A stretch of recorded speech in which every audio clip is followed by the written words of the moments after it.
Hello friends, कैसे हैं आप सब। आज है 16 मई और 16 मई के सारे टॉप करंट अफेयर्स हम लोग देखने वाले हैं। साथ ही साथ इस करंट अफेयर्स के साथ साथ आपको पता ही है 200 से 250 अलग से लगभग जनरल स्टडीज़ के फैक्ट्स रिवीजन करते हैं और मैप स्टडी भी करते हैं ताकि एक भी क्वेश्चन एग्जाम में ना छूटे और सारे क्वेश्चन इंपॉर्टेंट हैं। तो वीडियो को लास्ट तक ज़रूर देखिएगा। तो चलिए शुरू करते हैं। और अगर आप चैनल पे पहली बार विजिट किया आपने तो चैनल को सब्सक्राइब ज़रूर करें और वीडियो को लाइक कर दें और ज़्यादा से ज़्यादा लोगों से शेयर करें। एटलीस्ट 5 लोगों से डेली शेयर करने का टारगेट रखें और शेयर करके मुझे सपोर्ट करें। तो पहला क्वेश्चन है, होप पोर्टल किस राज्य ने लॉन्च किया है। तो आपको ये ध्यान रखना है कि होप पोर्टल है क्या। ये जो भी बेरोज़गार युवा हैं उनके लिए ये लॉन्च किया गया है, बेरोज़गारों के लिए। ठीक है। ऑप्शन 1 मणिपुर, सिक्किम, उत्तराखंड, उत्तर प्रदेश। तो इसका राइट आंसर क्या हो सकता है बताइए। इसका राइट आंसर होगा उत्तराखंड। उत्तराखंड की राजधानी कहाँ है? देहरादून, जहाँ पे भारत का अभी में हेलीकॉप्टर सम्मेलन हुआ था। भारत का पहला हेलीकॉप्टर सम्मेलन कहाँ हुआ था? उत्तराखंड में। उत्तराखंड से आपको और करंट अफेयर्स क्या याद है? यहाँ के ऋषिकेश में भारत का पहला ग्लास सस्पेंशन ब्रिज बनाया गया है। ठीक है। लक्ष्मण झूला कहाँ है? तो ये है ऋषिकेश में। ये भी आपको याद होना चाहिए। अब बात करते हैं मणिपुर, सिक्किम, उत्तराखंड और उत्तर प्रदेश। तो उत्तर प्रदेश का आपको पता ही है, योगी आदित्यनाथ और आनंदीबेन पटेल यहाँ के सीएम और गवर्नर है।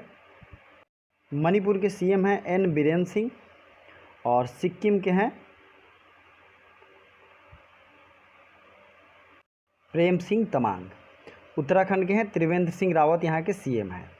ठीक है। ये जितने भी सीएम और गवर्नर की लिस्ट मैंने आपको बताई थी या अभी भी बता रहा हूँ, सबको डेली रिवीजन कीजिए, डेली देखिए और कोशिश कीजिए कि करंट अफेयर्स को पूरा देखें। और देखने के साथ कोशिश आपको ये करना है, पूरा तो देखना ही है, कि आप इसके स्पेशल फैक्ट्स को नोट करते जाएँ। तो आइए अब देखते हैं मणिपुर और सिक्किम, इन सबों में कौन कौन से नेशनल पार्क हैं, क्या और इम्पोर्टेंट चीज़ें हैं, सबको हम लोग देखेंगे। तो सबसे पहले आज मैंने topic of discussion general studies का रखा है, जितने भी वर्ल्ड हेरिटेज साइट हैं उनके बारे में। उत्तराखंड में Nanda Devi and valley of flowers, ये दोनों नेशनल पार्क्स हैं। कहाँ पे? तो उत्तराखंड में। हिमाचल प्रदेश में क्या है? तो great Himalaya national park. Kanchenjunga national park कहाँ है? तो सिक्किम में। मानस वाइल्ड लाइफ सेंचुरी कहाँ है? तो ये है असम में। काजीरंगा वाइल्ड लाइफ सेंचुरी, तो ये भी है असम में। नेक्स्ट है बोध गया में। क्या है? गया में असल में बोध गया है। नालंदा है बिहार में। अगर उत्तर प्रदेश की बात करें तो ताजमहल है और आगरा फोर्ट। आगरा फोर्ट किसने बनवाया था? तो अकबर ने बनवाया था और अकबर ने सिकंदरा शहर भी बसाया था। कुतुब कॉम्प्लेक्स, हुमायूं टॉम्ब और रेड फोर्ट, ये तीनों है दिल्ली में। ये भी वर्ल्ड हेरिटेज साइट है। वर्ल्ड हेरिटेज साइट ये किसका है? तो ये है यूनेस्को का। नेक्स्ट है, अगर चंडीगढ़ की बात करें तो कैपिटल कॉम्प्लेक्स, जो कि बहुत ही एक भव्य आर्किटेक्चर वाला बिल्डिंग है। और केवलादेव नेशनल पार्क, ये राजस्थान में अगर हम लोग आ गए अभी, तो राजस्थान में केवलादेव नेशनल पार्क है। जंतर मंतर जयपुर है। रानी की वाव गुजरात। ये सारे नेशनल पार्क, ये सारे जो इम्पोर्टेंट चीज़ हैं, ये यूनेस्को को वर्ल्ड हेरिटेज साइट में। अब आते हैं हिस्टोरिकल सिटी ऑफ अहमदाबाद को रिसेंटली इंक्लूड किया गया है, हिस्टोरिकल सिटी ऑफ अहमदाबाद को। ठीक है दोस्तों।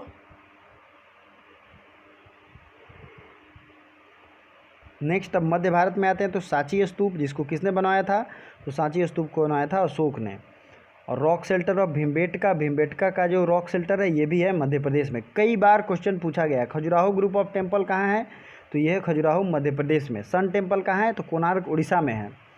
सुंदरबन नेशनल पार्क आपको पता ही है, यहाँ पे बाघों की संख्या 88 से बढ़ के 96 हो गई है और ये है वेस्ट बंगाल में। गंगा और ब्रह्मपुत्रा नदियाँ यहाँ गिरती हैं। चंपानर और पावागढ़ आर्कियोलॉजिकल पार्क, ये भी है गुजरात में। अब आते हैं महाराष्ट्र में, तो अजंता, एलोरा और एलिफेंटा केव, ये हैं महाराष्ट्र में। छत्रपति शिवाजी टर्मिनल महाराष्ट्र में। और गोवा में है churches and convent of Goa. अब बात करेंगे हम लोग पदत्तकल और हम्पी। हम्पी कहाँ है? कर्नाटक में। हम्पी साम्राज्य कई बार एग्जाम में पूछा गया है। चोल टेम्पल कहाँ है? तो मदुरई में है और ये तमिलनाडु में है। महाबलीपुरम तमिलनाडु में। ठीक है। ये सारी चीज़ें जो हैं आपको याद रखनी है, क्योंकि ये जितने भी मैं बताया हूँ फैक्ट्स, ये एग्ज़ाम में आपके आए हुए हैं। तो अगर आपको याद रहता है, यहाँ डेली आप लोग करंट अफेयर्स देखते हो, रिवीजन होता है। दोस्तों 20 मिनट का करंट अफेयर्स अगर होता है तो मैं कोशिश करता हूँ कि आपसे 2 से 3 घंटे का टाइम आपका बचे, क्योंकि बहुत सारे फैक्ट्स मैं रिवीजन कराता हूँ। पुरातत्व सर्वेक्षण की नई महानिदेशक, director general of archaeological survey of India, ये कौन बन गई हैं बताइए? तो ये है वी विद्यावती। ASI क्या है? Archaeological survey of India. इसकी जो है स्थापना लॉर्ड कर्जन के टाइम में ही हुई थी, और इसकी जो डायरेक्टर जनरल बन गई हैं वह हैं वी विद्यावती। नूपुर कुलश्रेष्ठ, ये इंडियन कोस्ट गार्ड की पहली महिला डायरेक्टर जनरल हैं। संगीता रेड्डी, ये फिक्की जो आप समझ रहे हैं ना, फिक्की FICCI, फिक्की की पहली महिला प्रेसिडेंट हैं। और चंद्रिमा शाह, ये इंडियन नेशनल साइंस कांग्रेस की प्रेसिडेंट है, पहली महिला। तो इतने अपॉइंटमेंट आपको ध्यान रखने चाहिए, रिवीजन करना चाहिए। वैश्विक ऊर्जा संक्रमण सूचकांक में कौन सा देश टॉप पे है? Global energy transmission index. तो ट्रांजिशन इंडेक्स में एनर्जी ट्रांजिशन इंडेक्स इसको भी कहते हैं, और इसमें स्वीडन टॉप पे है, ठीक है। और जो भी टॉपर कंट्री हों उनको तो ज़रूर याद रखिए। साथ ही साथ इस इंडेक्स में भारत की क्या रैंक है, भारत की क्या इंपॉर्टेंस है, ये भी आपको याद रखने चाहिए। तो इंडिया के इसमें रैंक 2 पायदान ऊपर आया है इंडिया, और ये अच्छी बात है कि 74 रैंक है। और ग्लोबल एनर्जी ट्रांजिशन इंडेक्स जो है WEF के द्वारा जारी किया जाता है, वर्ल्ड इकोनॉमिक फोरम। इसका हेडक्वार्टर कहाँ है? तो इसका हेडक्वार्टर है दावोस, स्विट्ज़रलैंड में। दोस्तों मैं जल्द ही जितने भी इंडेक्स जारी हुए हैं सब पे एक कंपोजिट वीडियो लेके आऊँगा, जो आपके एग्ज़ाम में बहुत ज़्यादा काम आएगा। चलिए आगे बढ़ते हैं। स्वस्थ वायु क्या है? तो स्वस्थ वायु एक वेंटिलेटर है, या एम्बुलेंस है, सैनिटाइज़र है, या हॉस्पिटल है? तो स्वस्थ वायु एक वेंटिलेटर है, ठीक है, जिसे डेवलप किया गया है CSIR, council for scientific and industrial research and national aluminium limited, NAL के द्वारा। दोनों ने मिलकर स्वस्थ वायु डेवलप किया है वेंटिलेटर, सस्ता लो कॉस्ट वेंटिलेटर है। अगली बात है, किस देश ने तेल अवीव की सड़क का नाम बदलकर टैगोर स्ट्रीट रख दिया है? तो which country change name to Tagore street? तो ये है चीन, जापान, या सऊदी अरब, या इज़राइल? तो ये है इज़राइल। इज़राइल की राजधानी कहाँ है? जेरूसलम, और न्यू शेकेल यहाँ की करेंसी है। आपको क्या ध्यान रखना है कि कुछ दिन पहले इंडिया ने 3 मूर्ति चौक का नाम बदलकर हैफा चौराहा रख दिया था। 3 मूर्ति चौक कहाँ है? तो ये न्यू दिल्ली में, पुरानी दिल्ली में है दरअसल, ठीक है, दिल्ली में है। तो इसी तरीके से टैगोर के उपलक्ष्य में, टैगोर जयंती के उपलक्ष्य में उन्होंने तेल अवीव, जो कि इजराइल का एक शहर है, रोड का नाम टैगोर स्ट्रीट कर दिया है। सऊदी अरब की राजधानी कहाँ है? सऊदी अरब की राजधानी है रियाद, और रियाल यहाँ की करेंसी। जापान की राजधानी है टोक्यो, येन यहाँ की करेंसी। चीन बीजिंग, और युआन यहाँ की करेंसी है।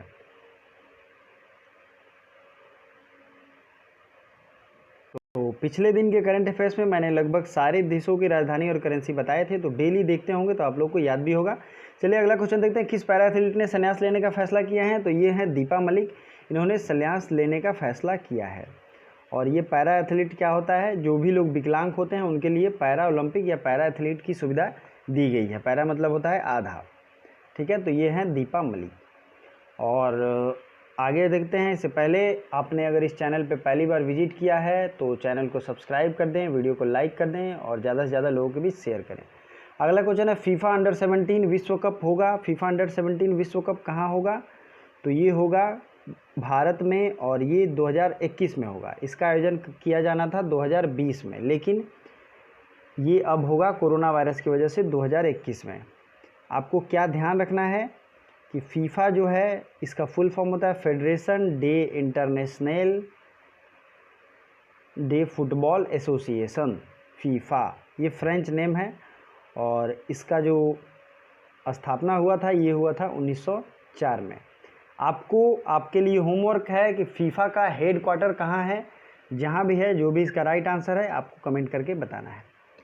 चलिए अगला क्वेश्चन देखते हैं, इंटरनेशनल फैमिली डे कब मनाया गया? तो ये इंटरनेशनल फैमिली डे मनाया गया 15 मई को, ठीक है। मदर्स डे मनाया गया था 10 मई को। 12 मई को मनाया गया माइग्रेटरी बर्ड डे, और 8 मई को मनाया गया रेड क्रॉस डे और थैलीसीमिया डे। रेड क्रॉस और में क्या होता है, ब्लड बैंक होता है, और थैलेसीमिया में ब्लड की कमी होती है। तो दोनों चीज़ें एक दूसरे से जुड़ी हैं, तो आपको याद भी रह सकता है। एंटी टोबैको डे कब मनाया जाता है?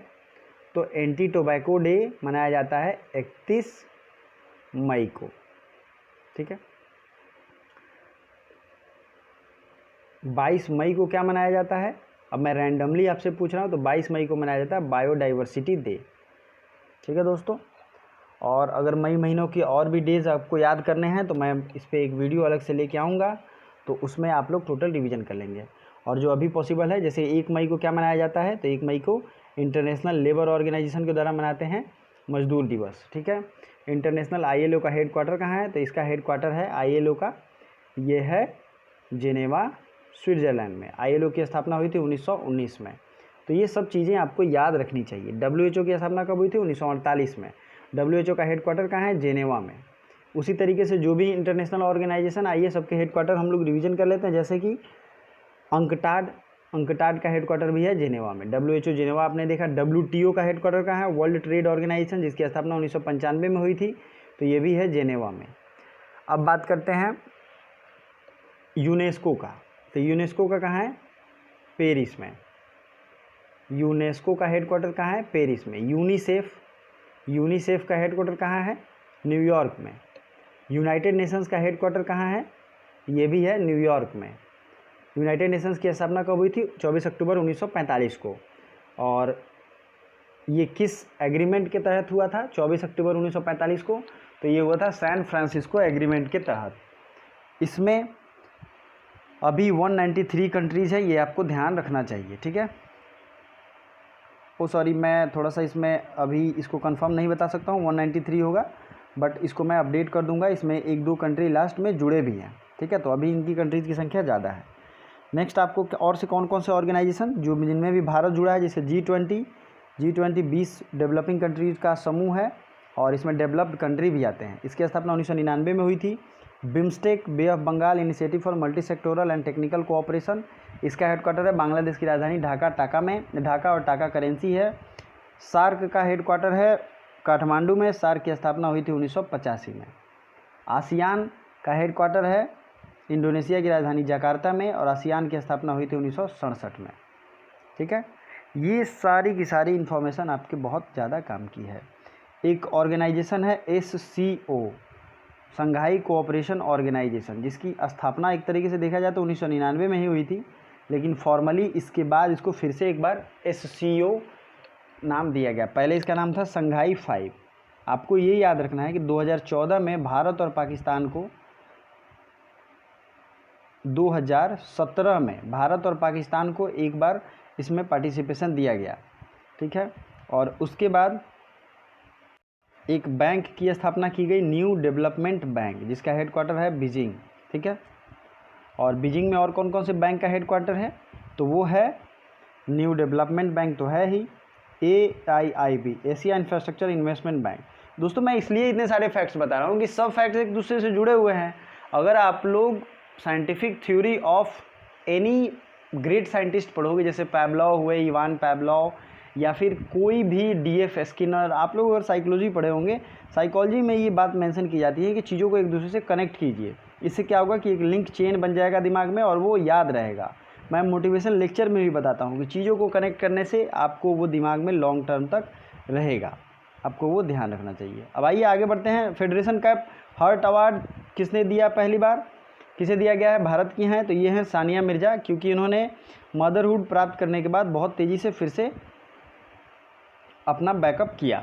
और इस चैनल को सब्सक्राइब जरूर कर दें, लाइक एंड शेयर जरूर करें। रिसेंटली भारत और बांग्लादेश के बीच वर्चुअल कॉन्फ्रेंस का आयोजन किया गया। ये किया गया ASSOCHAM के द्वारा, association of chambers of commerce India का है ये। भारत और मध्य एशिया के सर्वश्रेष्ठ हवाई अड्डे का खिताब किसे दिया गया? तो ये है बेंगलुरु हवाई अड्डे को, और इसका एक और नाम है काम्पे गौड़ा। तो 15 तारीख के करंट अफेयर्स में मैंने भारत के जितने भी हवाई अड्डे हैं सबका रिवीजन कराया था। अगर आपने नहीं देखा है तो उसे ज़रूर देखिए। और कोची एयरपोर्ट कहाँ है? केरल में है। और भारत का एक ऐसा स्टेट जहाँ 4 इंटरनेशनल एयरपोर्ट हैं, तो वो है केरला। केरला से आपको क्या ध्यान आता है? केरला को कहा जाता है गॉड्स ओन कंट्री, ठीक है। और तमिलनाडु की राजधानी है चेन्नई। दिल्ली तो आपको पता ही है, यहाँ पे इंदिरा गांधी अंतर्राष्ट्रीय हवाई अड्डा है। 2020 के फ्रीडम ऑफ स्पीच अवार्ड किसे दिया गया है? तो ये दिया गया सिद्धार्थ वरदराजन को। मनमीत सिंह वालिया का निधन हो गया, वो किस खेल से संबंधित थे? तो ये संबंधित है टेबल टेनिस से। मनमीत सिंह वालिया किससे संबंधित है? टेबल टेनिस से। किस राज्य सरकार ने सभी सरकारी कर्मचारियों के स्थानांतरण पर रोक लगा दी है? तो ये राज्य सरकार है उत्तर प्रदेश। और उत्तर प्रदेश में कौन सा नेशनल पार्क है? तो ये है दुधवा नेशनल पार्क। और चंद्रप्रभा वाइल्ड लाइफ सेंचुरी भी यहीं पे है। महाराष्ट्र में कौन कौन से नेशनल पार्क हैं? तो चंदोली नेशनल पार्क है, गुगामाल नेशनल पार्क है, तडोबा नेशनल पार्क है, और जवाहरलाल नेहरू नेशनल पार्क भी है, और संजय गांधी नेशनल पार्क भी है। छत्तीसगढ़ में बताइए, छत्तीसगढ़ के जितने भी नेशनल पार्क्स हैं सब आप लोग कमेंट करोगे मुझे सर्च करके, क्योंकि बहुत दिन हो गए आप लोग नेशनल पार्क ने कमेंट नहीं किया है, तो ये आप लोगों का होमवर्क रहता है। और मध्य प्रदेश के जितने भी नेशनल पार्क हैं इसको मैंने पिछले दिन बताया ही था, तो आपके पास वो नोट होगा, बट छत्तीसगढ़ के आप कमेंट करोगे, ठीक है। और ये है भारत का मैप, इसमें से कुछ इंपॉर्टेंट फैक्ट्स आप लोग देख लीजिए। छत्तीसगढ़ छोटानागपुर की पठार आपको दिख रहा होगा। ये महानदी जो है ये उड़ीसा में बहती भी है, और ब्राह्मणी नदी भी उड़ीसा में बहती है। उड़ीसा के जो 2 नेशनल पार्क हैं सिमलीपाल और भीतरकनिका, ये है उड़ीसा में। नेक्स्ट आपको क्या ध्यान रखना है, छत्तीसगढ़ की जो बाउंड्री है वो किस किस राज्यों से लगती है? तो ये उड़ीसा से लगती है, और महाराष्ट्र से भी लगती है, तेलंगाना से भी लगती है, और ऊपर झारखंड से भी लगती है। तो चलिए आगे बढ़ते हैं। सीबीएसई के नए अध्यक्ष कौन हैं? और इस क्वेश्चन का आंसर आपको कमेंट बॉक्स में कमेंट करके बताना है। जो भी इसका राइट आंसर होगा, सीबीएसई की स्थापना कब हुई थी, इस फुल डिटेल के साथ मुझे कमेंट करें। Thank you so much. Video को ज़रूर देखें, और जितने भी वीडियो आ रहे हैं सबके अलग अलग प्लेलिस्ट बने हैं। अगर आपसे छूट जाते हैं तो उस प्लेलिस्ट में जाइए और वीडियो को पूरा देखिए। क्वेश्चन प्रैक्टिस सेट चल रहे हैं, फिजिक्स, केमिस्ट्री, बायो का एक साइंस ग्रुप का आता है practice set, plus history, polity, geography, सबके प्रैक्टिस सेट चल रहे हैं। तो सबके अलग अलग जाएंगे आप प्लेलिस्ट में, तो वहाँ आपको मिल जाएगा। Thank you so much.